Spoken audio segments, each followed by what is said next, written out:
social media, and today I am talking about it to you. Now, this massacred hundreds of our people, freedom fighters and human rights activists from all over the world, ladies and gentlemen. This is my second time speaking at the Geneva Summit for Human Rights and Democracy, and I'm very grateful to the organizers for making it possible for me to speak to you today.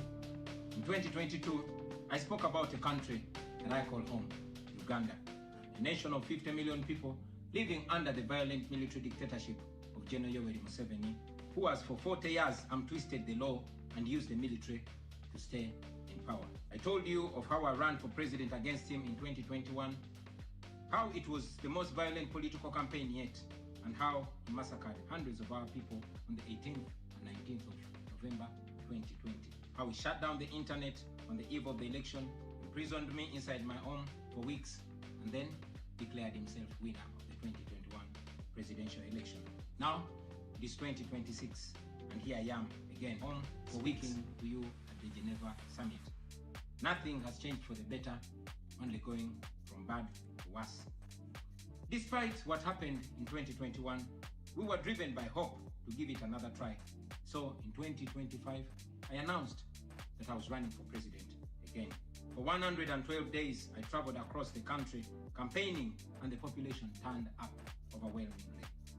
Yet again, our campaigns were violently attacked, our supporters were murdered, we were blocked from reaching many places, and were also blocked from several media stations. As usual, Museveni shut down the internet again, this time 3 days to the election. And what happened thereafter was not an election, but a military operation.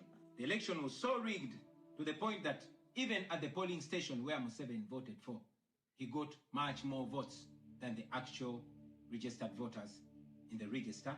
Our polling agents in several places were arrested and whisked away. Several of our party officials were arrested and many abducted. 2 female deputy presidents of our political party were abducted and held incommunicado in a military barracks for 3 weeks before being thrown into a prison where they are languishing right at this moment. The military was deployed on our streets, shooting on spot whoever dared to challenge the criminality. It was under these circumstances that Museveni yet again declared himself winner of the election, this time with over 70% of the vote. Right now, I'm speaking to you while in hiding. This is because as soon as the election was finished, Museveni's son, who is also chief of the Ugandan military, issued an order to take me to him, dead or alive. The military acted on his order and raided my home. They tortured my family members, humiliated and undressed my wife, accusing her of hiding me. Meanwhile, they were recording and taking pictures of her, which the military chief later on shared on Twitter and bragged about capturing my wife. They also took over my home and surrounded it, and they are occupying my home as we speak right now. My wife and children had to flee the country for fear of their lives. I am in hiding, but I don't want to be in hiding. It was necessary though, so I can stay alive and be able to speak to you right now. I've said it before and I say it again, that I'll resurface at the right time in my country. I feel like the international community has abandoned us. They've ignored us and they've left us to the fate of dictators. When I ran for president in 2021, Museveni and his thugs denied their crimes. They killed our people and denied it. They tortured people and denied it. They raided our houses and denied it. General Museveni has been a smart dictator because he puts on a suit, goes to the West and to the UN, speaks very nicely about democracy and human rights, but realistically, he does not mean any of those.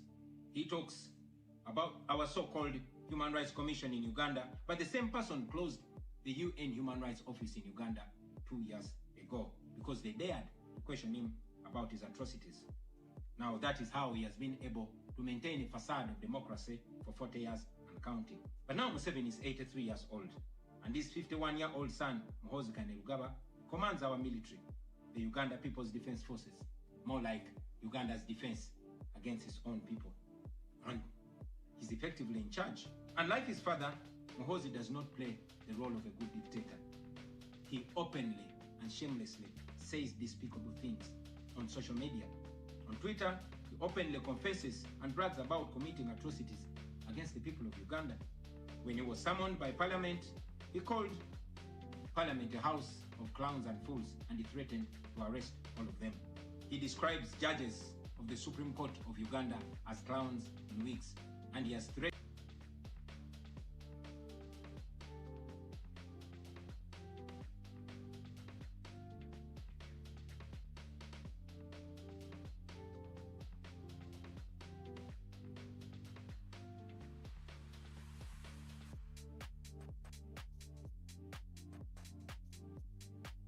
I am talking about it to you. Now, this is our call to action. The way I see it, if the international community continues to be complacent, then Uganda will go from bad to worse. Museveni and his son's military will massacre many more innocent Ugandans. You, ladies and gentlemen, in the Western world, will be forced to grapple with millions of Ugandan refugees pouring into your countries. And maybe then, the international community will come and commiserate with the people of Uganda, just like they did after the genocide in Rwanda, but it was too late. The second option is that the international community rises to the occasion. You stand by the values that you profess, democracy and human rights. You can rein in on General Museveni and his son through targeted sanctions as well as financial and legal pressures. Ladies and gentlemen, Ugandans are not seeking for pity. Ugandans are only seeking to see the world take action against the individuals that have violated their rights for far too long. Those that have abused democracy with impunity should be the starting point. Please sanction these individuals. Sanction General Museveni. Sanction General Muhoozi. Sanction all the police and military officers that are responsible for gross human rights violations. Sanction those commanders. Sanction the judicial officers that have aided criminality through deliberately misinterpreting the law or skewing it. Those that normalize electoral fraud. Those that remand to prison suspects that should actually be sent to hospital. Sanction these individuals because their combined efforts in the last election effectively give autocracy a blank check to rule over the people of Uganda for 5 years. We call upon the international community to treat General Museveni exactly how they treated Idi Amin, because Idi Amin did what he did to Ugandans for only 8 years. Museveni has done much worse to the people of Uganda, and it has been for 40 years and counting. Because of the inaction of the international community, Museveni's mode of dictatorship and human rights violations is being seen as acceptable in the region, and it must be stopped before it is exported to other countries in the region and in the continent. We ask the international community not to recognize Museveni's regime because it is not legitimate. Please terminate any forms of cooperation with this government because he is not legitimate. On our end, as the people of Uganda, we are committed to non-violent means of changing our country, non-violent means of putting an end to this 40-year-old dictatorship. And you can be sure that the people of Uganda will sooner or later free themselves, because oppressed people cannot stay oppressed forever. With your help, friends, with the help of the international community and development partners, we can change our country. We can liberate Uganda before it is too late. I thank you for listening to me, for God and my country.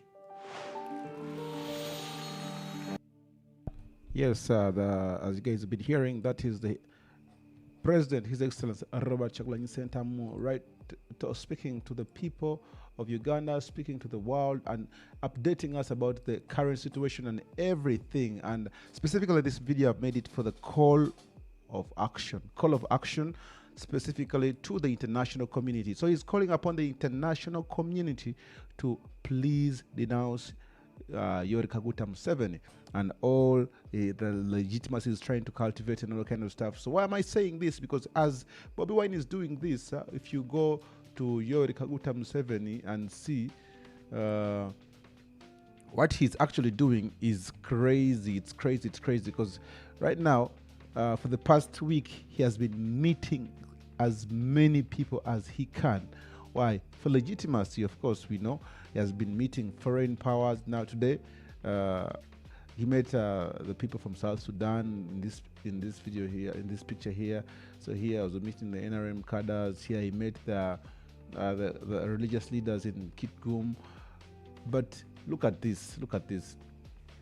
Here he says in his post that I met Abebe Selassie of the International Monetary Fund and informed him that the correct line for Uganda is value addition, peace and security, and open markets. However, we must deal with the high cost of transport, electricity, and money and discourage the externalization of profit so that they are reinvested here. The center of gravity of our economy is agriculture and manufacturing, and we must deliberately support them.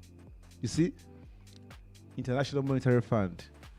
When you see IMF, just know it's about lobbying.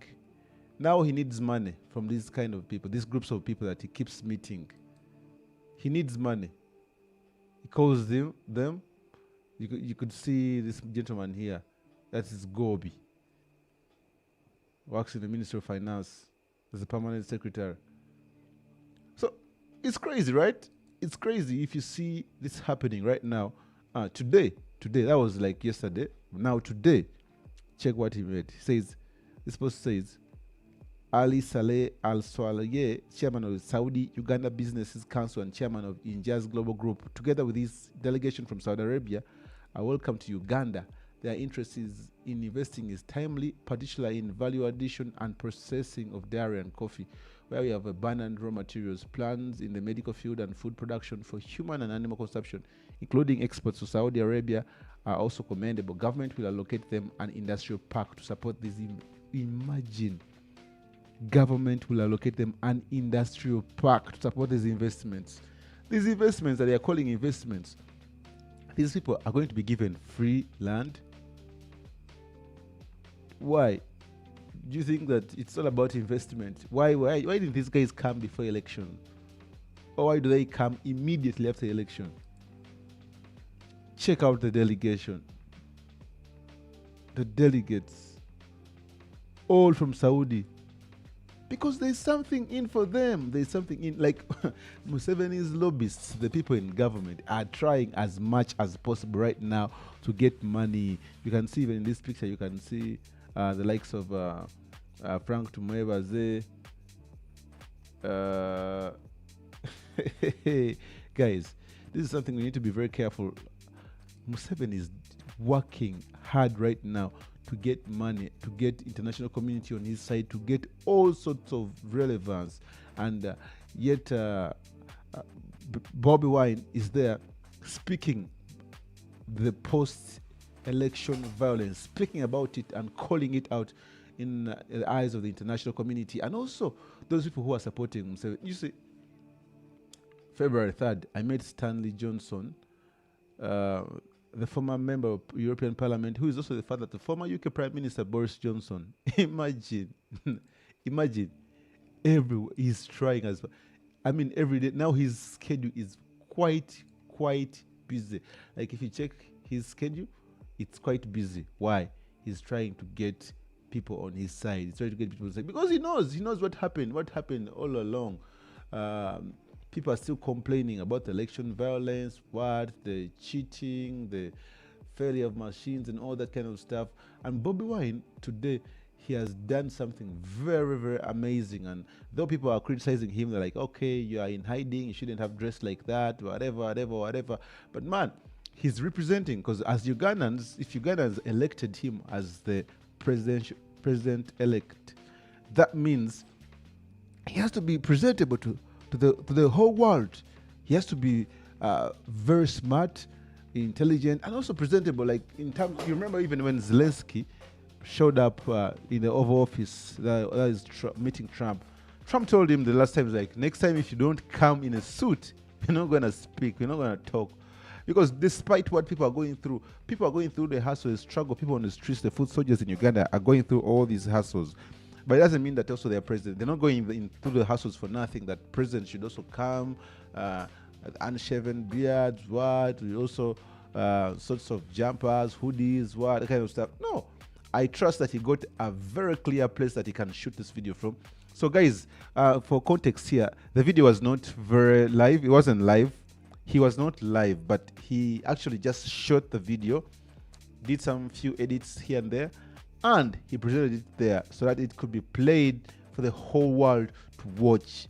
because, you know, as the government of Uganda is working so hard to see that they locate where he is, a mere usage of their internet service providers could leak his location.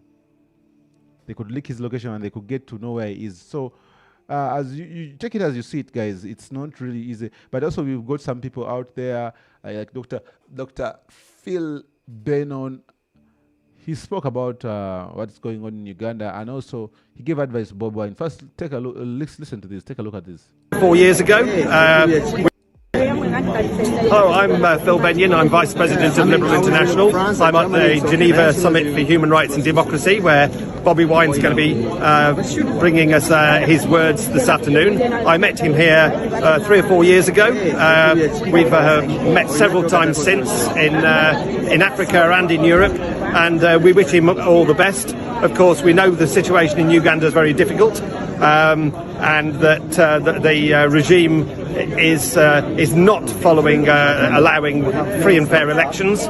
So we wish him best for the future and to keep the fight going, because eventually you will win through. So this is my words to you, and I look forward to hearing Bobi this afternoon. Yes, and what message do you have for our President Bobi Wine in particular?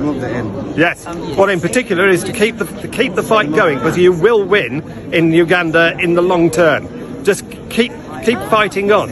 This is my my message. Museveni won't last forever. His son is really quite erratic. I think you will eventually win through popular demand that they will get rid of this current government. People power, yes. Our power. People power. Our power. Yeah. Like you've heard Dr. Phil Benyon advice to Bobi Wine. He told him that, okay, he said that they've met with Bobi Wine quite a few times, starting from 4 years ago when they met at Geneva, and also in Europe, in Africa, and different places. And he says specifically that Bobi Wine should keep fighting on, because he's going to eventually win. Because as you all know that Museveni is not that healthy right now. He's grown, he's old, and anytime nature will call. And he also made a comment about President Museveni's son, that is General Muhoozi Kainerugaba. He said that he's quite erotic. Did I hear that well or not? He says he's quite erotic. So because of popular demand, people will eventually have to get rid of this government. So you see that at the end of it all, everybody is looking at the people themselves, not Bobi Wine. It's not Bobi Wine who's going to come and get rid of Museveni or the government that is going, because very many people are benefiting from this government, and so because of that, they won't easily allow and accept the defeat. So it's Bobi Wine himself who's just spearheading this. So basically, at this moment, we need him so much alive and to keep up with the fight, and also inspiring Ugandans and giving them the information and the encouragement and empowerment. Why? Because such a person like Bobi Wine is the reason why Uganda is now starting to see things in black and white. Because before all that, things were not black and white. There's a lot of deceit, there's a lot of unconstitutionalism, and nothing was happening until right now that we see a youth leader who comes out and speaks the fact, calls out the government from all the evil and all the stuff that is going on, and that's when now people are starting to get to understand that this is exactly what we have been facing for the past 40 years, and nothing has been happening. So very many Ugandans, a few Ugandans went there, and they were cheering on. When after Bobi Wine spoke, guys, we are going crazy. Let me just give you a little bit of how it was after Bobi Wine's speech there. Then you could listen to how people were going crazy, like, oh wow, this is amazing. This was really interesting. And guys across the country, man, are fully alert. As I've told you, man, it's not something that you're going to play with, because Bobi Wine is the future of Uganda. So without Bobi Wine right now, as he's told you in his speech, that oppressed people will always not stay oppressed. That means time T, they will have to do what? To win the battle. And when they win that battle, they will have the last laugh. As Ugandans will have the last laugh. I mean, it was quite incredible. But let me give you that. Let me give you one of the activists who is in Netherlands, Dr. Nico, posted a short clip about what was going down after Bobi Wine's speech. Listen to this. Take a look at this. Shouting for the liberation of Uganda. These are our Ugandans in the room shouting for the liberation of Uganda. Thank you.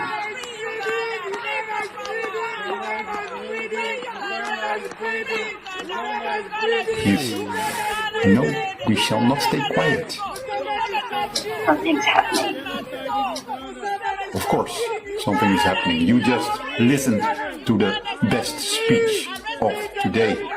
And our Ugandan fans are there cheering for Uganda. Human rights defenders. These are our Ugandans in the room shouting for the liberation of Uganda. Thank you.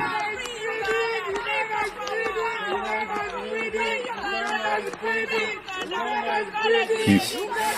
No, we shall not stay quiet. Something's happening. Of course, something is happening. You just listened to the best speech of today. Imagine. And our Ugandan fans at are the there summit. cheering for Uganda. Human rights defenders. So, guys, this was happening at the summit. This was happening at the summit immediately after Bobi Wine's speech, and people were like, yo, this is crazy. This is crazy. We can't just keep this going on like this. But, guys, as I'm telling you, the president-elect is still in hiding and all that kind of stuff. There's a lady who announced Bobi Wine. Listen to what Dr. Nico had to say to tell to that lady. Rightfully, you call Svetlana Tsikhanouskaya. Comrades, we are so proud that tomorrow at the Geneva Summit for Human Rights and Democracy, our president is speaking. But I have a question for Director Hillel Neuer of UN Watch. Rightfully, you call Svetlana Tsikhanouskaya of Belarus the president-elect because he was rigged in 2020 out of the election. But Bobi Wine, you call him opposition leader. No, that is not right. This book documents how he was rigged in 2021, that he won those elections. And in 2026, he again had the support of the majority of Ugandans. I request that you fix the website. Bobi Wine is the president-elect of Uganda. Yeah. Imagine now people who are out there, they're not even in the country right now, but they keep up with the information, they follow and they know exactly what's going on, what's on ground, that Bobi Wine is the president-elect of Ugandan government. And whoever is out there and still doubting that is like, man, what's going to happen? How is it going to end? And all that kind of stuff. Bobi Wine has made his stand very clear and has told you guys that as Ugandans, either Ugandans will start up something and people will die, and when they die, then the other governments will just come as usual. That's like what they did in Rwanda, and speak some few nice words and like, you know what, hey, this is happening, what, hey, let's try to help. Yet they could have done something about it in time, and this is the time that he's calling them on to do something if they are to do something. And in case they're not going to do something, then it's high time right now they face it rough, because what we understand is that the hypocrisy is what is really killing Uganda. Very many people are there saying, man, the same guys who are telling us that we have to fight for democracy, they are the same guys who are supporting this kind of government that has been there just messing up with the people of Uganda. Because imagine, for 40 years, you mean for 40 years the America has not been understanding what's going on in Uganda?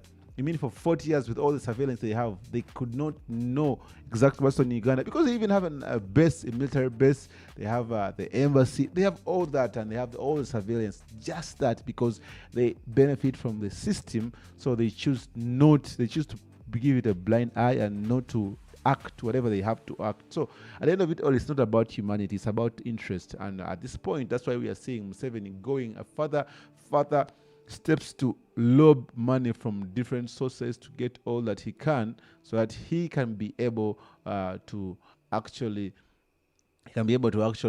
run the government and get legitimacy from other governments going forward. But anyways, guys, this is what's on ground. This is what I'm telling you guys, that just keep your head up, because we do not know what's going to happen next. We do not know what Bobi Wine is planning next, but he has told us that let's keep fighting on. The fight is not over until it's over. Like, he really wants to come back, and he says that in due time, he will resurface back in his country, Uganda. And so yeah, that statement wasn't so clear, but we couldn't tell whether he's not in this country, whether he is there already. But he has confirmed that his family, his wife and children had flee from this because of the intimidation and all that, and it wasn't really nice at all if you are to think about it. So guys, as I'm saying this, I'm telling you guys, as Ugandans who have watched this, who did not follow up with for the live speech when Bobi Wine was giving it, it is here. You can listen to it one more time before I shut down this live broadcast. But anyway, guys, thank you so much for tuning in. You can also leave your comments in the comment section if you really need it to be aired out there. Show us, tell us your opinions. What do you think about what is going on, about the whole process, and have you heard what Bobi Wine said? What do you think about what he said? Just give us your honest opinions as Ugandans, because the reason I have this channel here is for us to spread information and also to share, to interact with one another at the end of it all, to understand where we are as a country and make decisions of the future of our country, Uganda. So let me play this video one more time for you guys, then you can tell me. Our next speaker is Bobi Wine. He is a Ugandan pop star, activist, and political leader. He heads the National Unity Platform, which is the country's largest opposition party, and he was elected to parliament in 2017. As a singer, Bobi Wine's music has focused on social justice issues. He's been blocked from performing, however, since 2018, his music considered a threat to the political establishment. He received massive support across the country and then started the People Power movement in 2017 to encourage young Ugandans to get involved in politics. Since then, he's been arrested, tortured, subjected to various other forms of abuse and harassment. Now, that was the first time Bobi Wine was there. With some killed and others abducted and tortured. Bobi Wine was a presidential candidate in Uganda's most recent election, which has been described as the most violent and least fair. Yeah. So, let me first give you what he said the last time, then you compare and contrast right now what's going on. Excitement that you're here at the United Nations and that your followers refer to you as Mr. President. You have the floor. Mic check 1 2 1 2. Thank you very much for having me. I'm very honored and privileged to be here, not just for myself, but to highlight the plight of the people of Uganda and many people in the world that face the same that we are facing in Uganda. My name, like you said, is Kyagulanyi Ssentamu, although I'm more popularly known by my stage name as an artist, Bobi Wine. I'm a musician, an activist, and also political leader. And yes, I challenged General Museveni in the 2021 election, which turned out to be the most violent election, not just in the history of Uganda, but in all elections that I've seen, because I had to campaign with a bulletproof vest and a ballistic helmet. I survived 3 assassination attempts in 3 weeks by the police and military. On the campaign trail, my entire campaign team was arrested and incarcerated without charge. Many were tortured, and many are actually still in detention. On November 18th, 2020, I was arrested, and when people protested, the military went on rampage and shot and killed hundreds of protesters, although the regime in Uganda only acknowledged 54. Thousands of our supporters were abducted by unmarked military trucks. Many of them showed up dead on the roadside and in the woods. Many of them returned with severe torture marks and horrifying stories. Women were raped, men were castrated, and others, terrible things happened to them. Many are still missing up to today. And like I said, many are dead. Many are detained without charge up to today. This did not just happen and stopped in the campaign season. It is still going on as we speak right now. Many political prisoners are held without charge, and this includes 2 members of parliament from my party and a young mother who was taken away and left her breastfeeding baby behind. I could go on and on and on, but it's important for me to highlight that as we speak right now, the mineral-rich region of Karamoja is facing bombardment.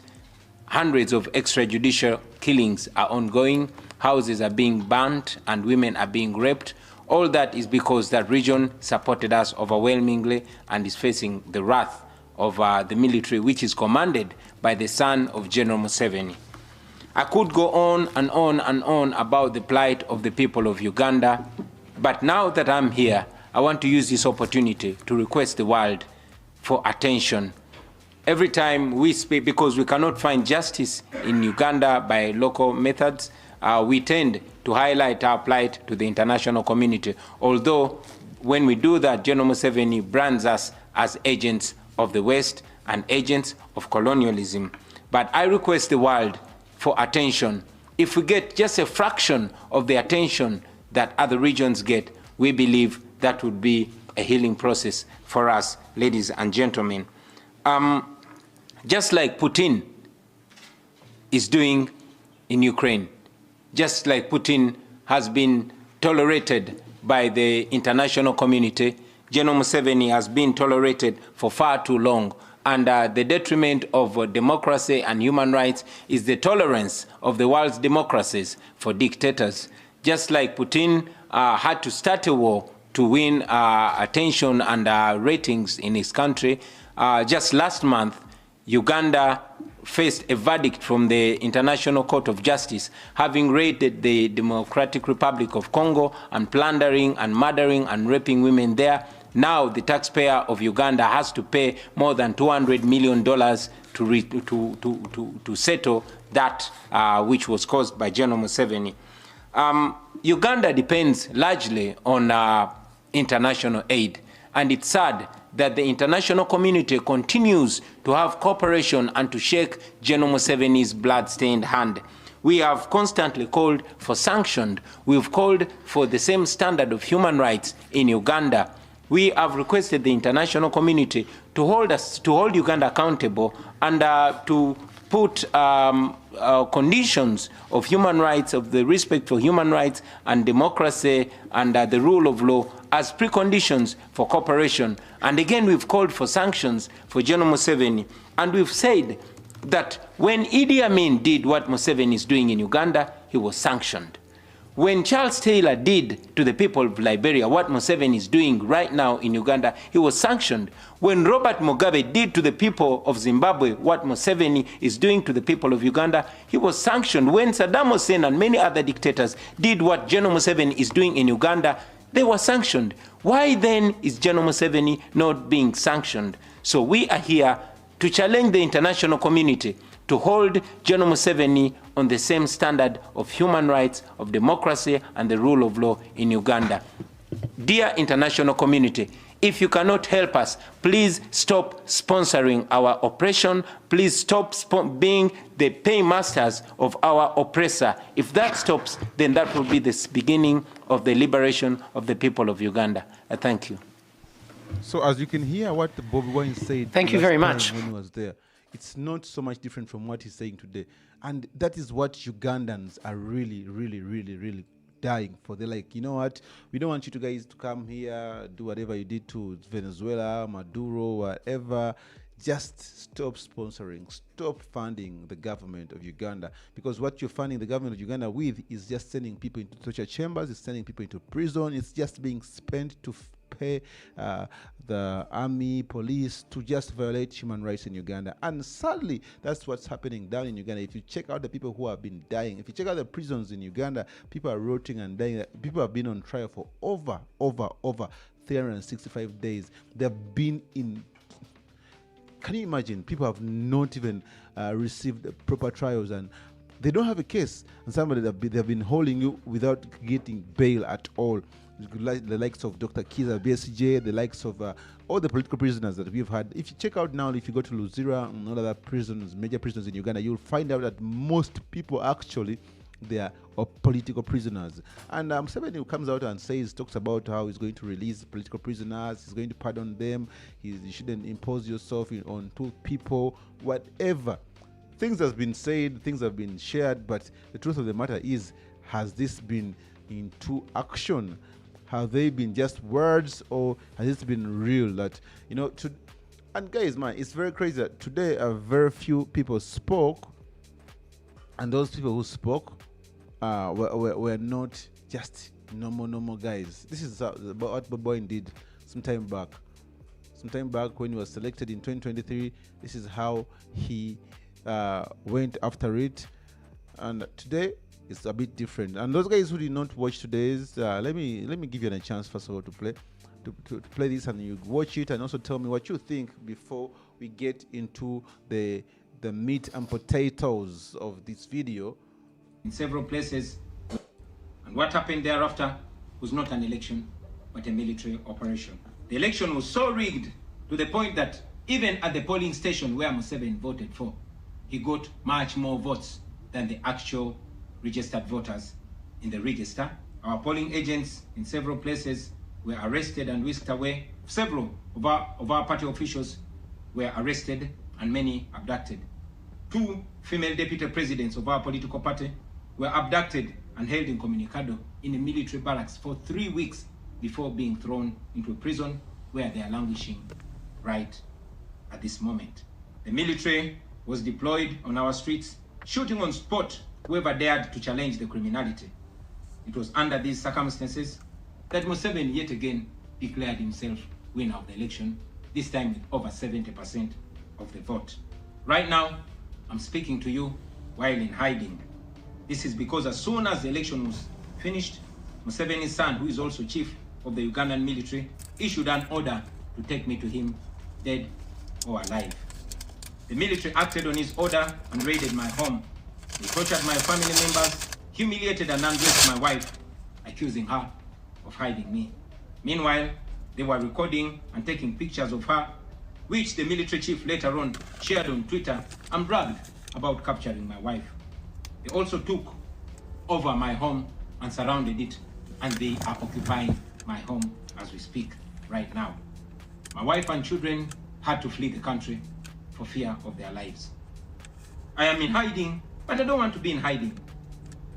It was necessary though, so I can stay alive and be able to speak to you right now. I've said it before and I say it again, that I'll resurface at the right time in my country. I feel like the international community has abandoned us. They've ignored us and they've left us to the fate of dictators. When I ran for president in 2021, Museveni and his thugs denied their crimes. They killed our people and denied it. They tortured people and denied it. They raided our houses and denied it. General Museveni has been a smart dictator because he puts on a suit, goes to the West and to the UN, speaks very nicely about democracy and human rights, but realistically, he does not mean any of those. He talks about our so-called Human Rights Commission in Uganda, but the same person closed the UN Human Rights Office in Uganda 2 years ago because they dared to question him about his atrocities. Now that is how he has been able to maintain a facade of democracy for 40 years and counting. But now Museveni is 83 years old, and his 51-year-old son, Muhoozi Kainerugaba, commands our military, the Uganda People's Defense Forces, more like Uganda's defense against his own people. And he's effectively in charge. And like his father, Muhoozi does not play the role of a good dictator. He openly and shamelessly says despicable things on social media. On Twitter, he openly confesses and brags about committing atrocities against the people of Uganda. When he was summoned by Parliament, he called Parliament a house of clowns and fools, and he threatened to arrest all of them. He describes judges of the Supreme Court of Uganda as clowns in wigs, and he has threatened to crush all journalists that dare to criticize his actions. In April last year, he abducted, detained and tortured my close friend and bodyguard called Eddie Sebufu, also known as Eddie Mutwe. He later on posted on Twitter naked pictures of Eddie, boasting that Eddie Mutwe was in his basement learning Museveni's mother tongue, Unyankole. Last month, he bragged about killing 22 of my friends, and he said that he's praying that I am the 23rd person for him to kill. In other words, Museveni and his son no longer fear international retaliation for their crimes. They've been so emboldened by your lack of action. They know that they can murder their own people, imprison them, torture them, remove their fingernails, push needles down their testicles, and nothing will happen to them. Now, they're using rape as a weapon.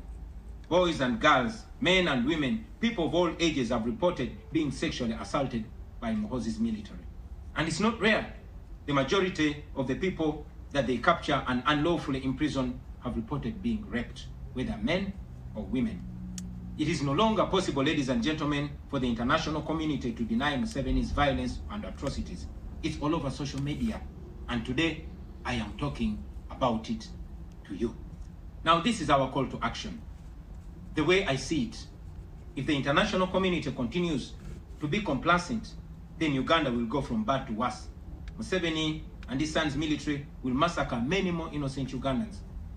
You, ladies and gentlemen, in the Western world, will be forced to grapple with millions of Ugandan refugees pouring into your countries. And maybe then, the international community will come and commiserate with the people of Uganda, just like they did after the genocide in Rwanda, but it was too late. The second option is that the international community rises to the occasion.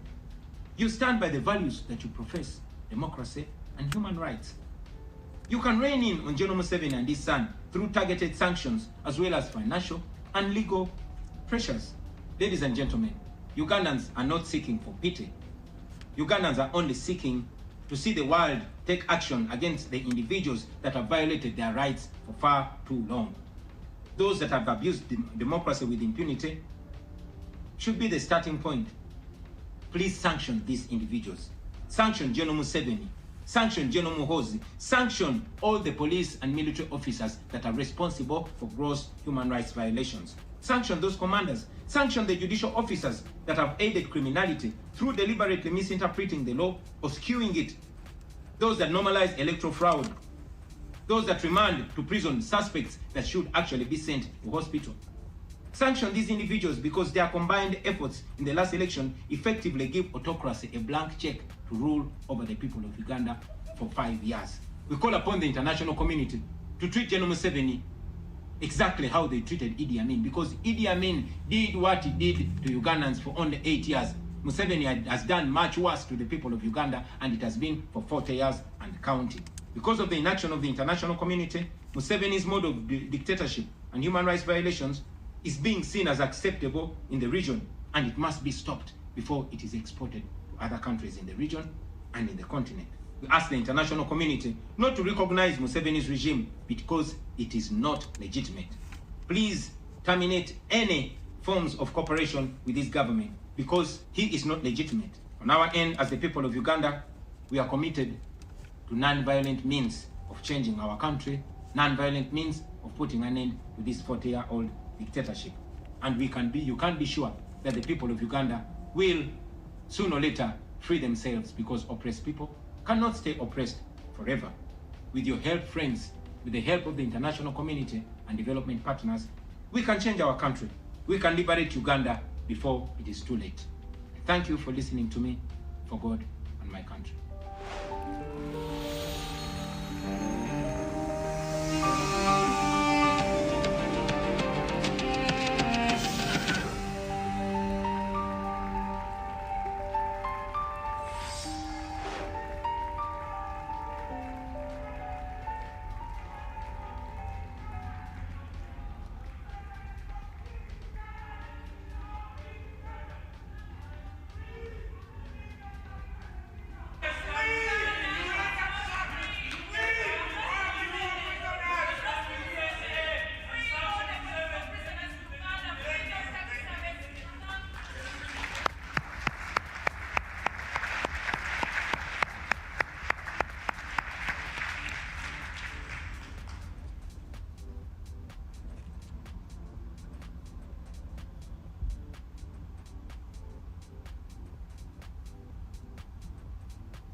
Something's happening.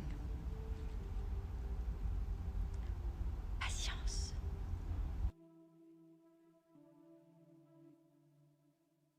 Yes, What happened that's thereafter the situation, my was not brothers. unusual. All of you guys who are still here on Director Van Crash YouTube channel, and that's how things have been going on today when the President, His Excellency Robert Kyagulanyi Ssentamu, was addressing the summit, the Geneva Summit 2026, And all has been said, all has been said. Now it's time for action. As Ugandans, if you've been following through this election keenly and you've been noting how things have been going, it's time now to take action. It's time to take action.